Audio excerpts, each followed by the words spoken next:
Welcome to Sunshine Cathedral's Queer God Squad.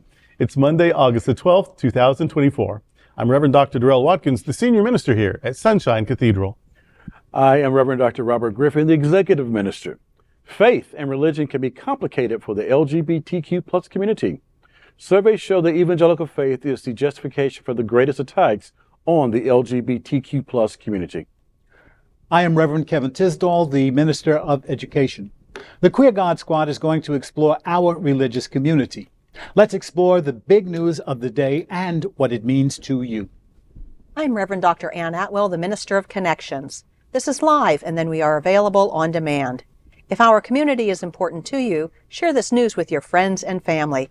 Join the conversation on your favorite streaming platform and social media. At Sunshine Cathedral, we're here to tell you that you're God's miracle, not God's mistake. This is the Sunshine Cathedral's perspective. The architect of Project 2025 is linked to the Secretive conservative Opus Dei group. Heritage Foundation President Kevin Roberts, a key figure behind the controversial Project 2025, is linked to the secretive and far-right Catholic group Opus Dei. According to The Guardian, Roberts has regularly attended the Catholic Information Center, an institution associated with Opus Dei, for mass and religious education guidance. His speech revealed his goals on banning contraception and rolling back LGBTQ rights through radical incrementalism. It is a strategy for strategizing incrementally legislation to achieve broader conservative objectives.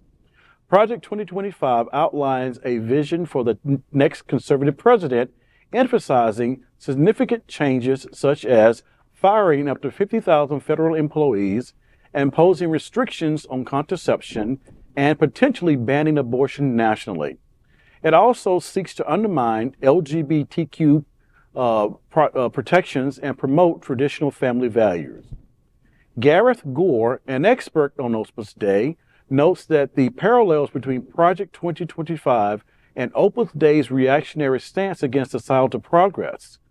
Opus Dei influence extends to other prominent figures like Leonard Leo, former executive vice president of the Federalist Society.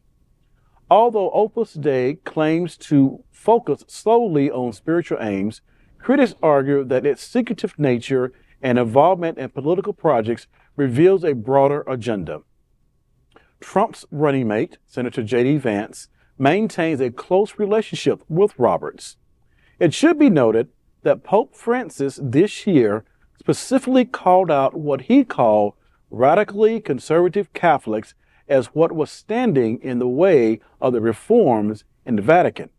Perhaps Project 2025 and Opus Dei were what he was referring to. I'm ready for, what is his name? Dan Brown and Tom Hanks to come back and give us another book on this kind of a particular story. But I really have been following this whole thing around Project 2025 very closely. And when I first heard about it, I think even the year before last, when someone just made one footnote about it on Facebook, I didn't pay any attention to it. It's like, I thought, what is Cuz talking about? I don't know what she's talking about. And then all of a sudden, it just started unfolding all this whole 2025 agenda. And I just became really kind of like depressed about what this whole thing was talking about. And initially, I just went through and read the index. The index of the document was depressing enough for me, and even with some of the chapters and the section was even talking about. And as more has come out around all this thing, it seems like this is not a plan anyone really wants to hitch their wagons to. And for all these connections now to be kind of made around the secretive Opus Dei and these different groups of people, it's like, is there some type of overtake that really is happening here in the United States? Is someone really plotting? Like, is this the secret government that we've always heard of? I don't believe in the secret government, but is this the secret government that people really talk about? Is this how it's going to come to fruition? I don't believe any of that. But what I do believe is that there are people who have given a lot of money, because you can look up all the churches who have donated to this particular project, and there's a lot of people who are willing to back this, currently elected and futurely to be elected, hopeful, that will probably ensure that they would do everything that they can within their power to enact what we know of Project 2025. This is just the beginning. This is not for the full 4 years that will roll out after this is initiated. So We all need to be aware. We all need to be concerned. We all need to be active in educating ourselves about what this project says and what it doesn't, and who it affects and who it does not affect. And at the end of the day, no one is not going to be not affected by Project 2025. Yeah. I hear these stories, and I kind of want to imagine like this little group of monks somewhere in a little dark place, chanting maybe to Satan or whatever, and they're behind the scenes making all the magical, mystical, gross, hateful, apocalyptic things happen. But what I more honestly believe is happening is that people woke up a few decades ago and they realized that pretty early, certainly before the middle of the 21st century, this was going to be a majority-minority country. And so that this really is scheming and intrigue and deceit and planning to create sort of another apartheid sort of system where the minority people can't get together and form a block. If we can keep everyone at each other's throats, if we can keep everyone oppressed, if women can't control their own bodies, if you don't own yourself, what do you have? What is my friend Cindy Lippert says? There's a word for people who don't have control over their own bodies. It's called livestock. That you keep for breeding, but you don't. They're not good for much else. So that's. I really think it's just a racist political plan, just like we have seen. We've seen in Spain. We've seen in Italy. We've seen in Germany. We've seen in the former Yugoslavia that these ethnic and religious cleansing situations, that this is about disempowering the historically disempowered people. Yeah.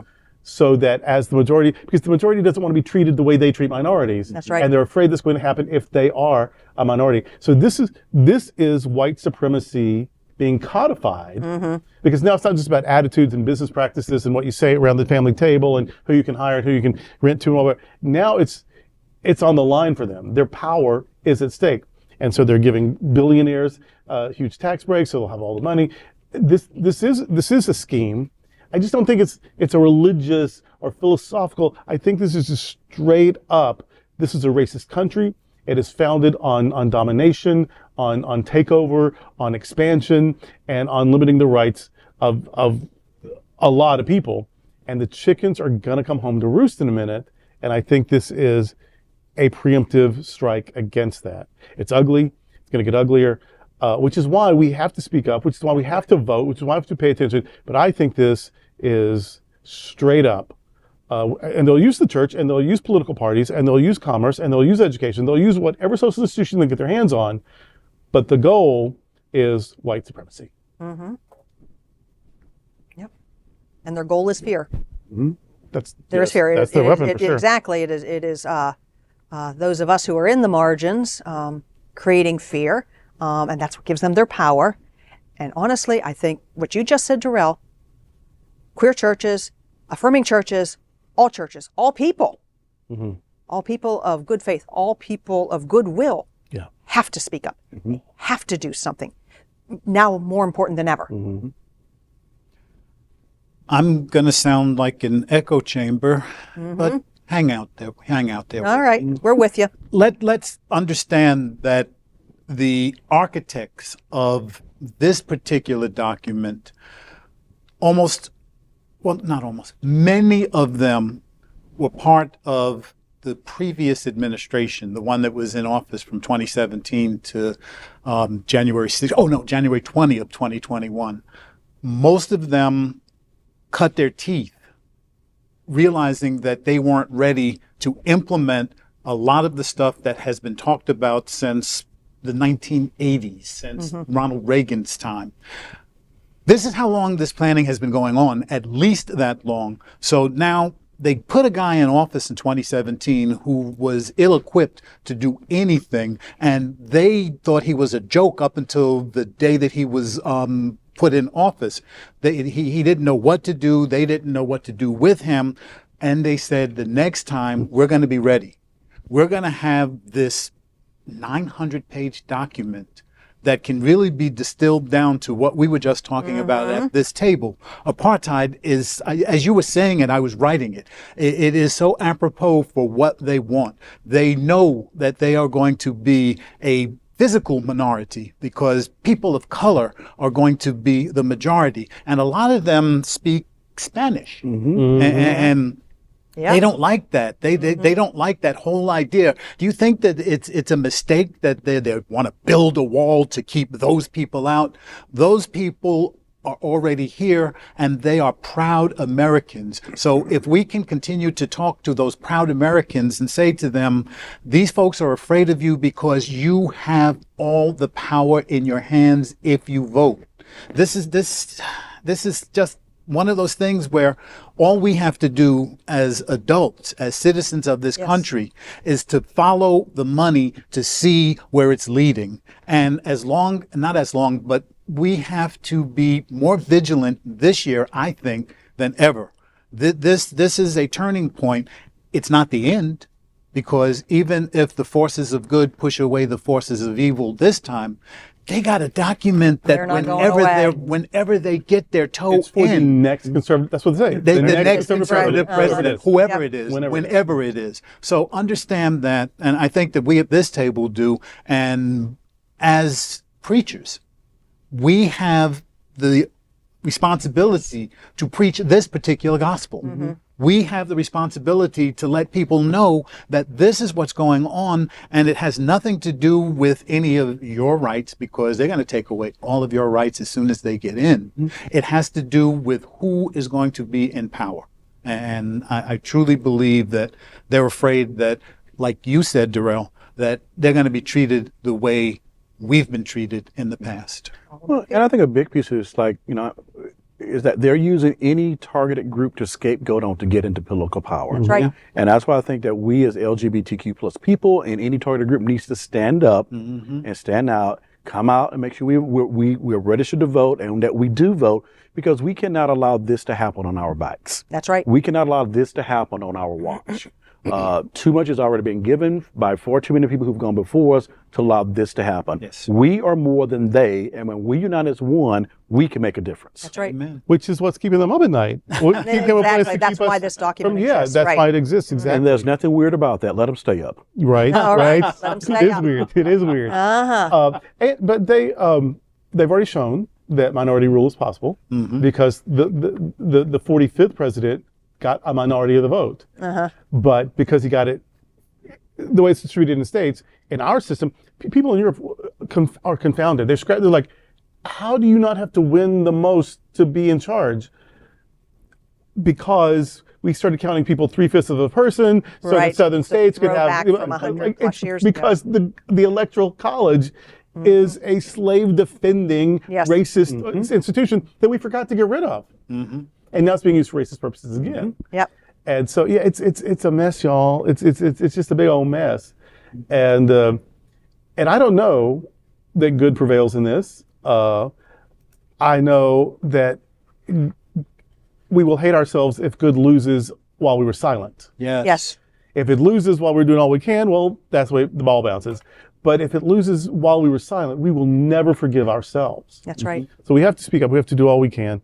And because this really is all about power, and this is really all about control. Women have already lost the right to their own bodies. Right. There's already threats against marriage equality. Guns and corporations already have more rights than some people. And it is more about money than even power. They think money is power, but it's even more about power than money, because undocumented workers contribute billions to our economy and billions to our tax base. But they hate brown more than they love green. And so they're still out to get those, even though undocumented workers work. Yes. And they pay taxes and they spend money. And they even have to pay Social Security taxes, though they cannot get $1 of Social Security. They can't get $1 of it. And so when people say, oh, they're taking our jobs, and they're taking our money, and they're taking our benefits, it's a lie. Yeah. It is a lie. They work hard, they contribute more than they're even able to get. And still, they somehow think that's a better deal than whatever they're trying to escape That's the from. American dream for them. Yep. And so that we would do anything other than welcome with open arms is completely a matter of racism. Yeah. I think it even goes beyond xenophobia, because we wouldn't treat the Swiss that way. It's that it's people from other countries that are brown or darker. right. Well, that guy racism. in his last administration, 2017 to 21, said that we need to let more white folk in. He talked about I remember European that, nations yeah. specifically. So you're not pulling that from out of the air. This is true. This is what's going on. So we need you to pray. We need you to pay attention. We need you to speak up, and we need you to vote. Vote, vote, vote. So that's today with the Queer God Squad. We want to thank you for joining us. We're here daily, 3 p.m. to have some fun and to discuss what our LGBTQ plus community is talking about. Sunshine Cathedral is the world's largest progressive queer church. Progressive, queer, and God are words that naturally should go together. And we are all in this together. Remember that. You are God's miracle, not God's mistake. Until next time, we are the Queer God Squad. Goodbye.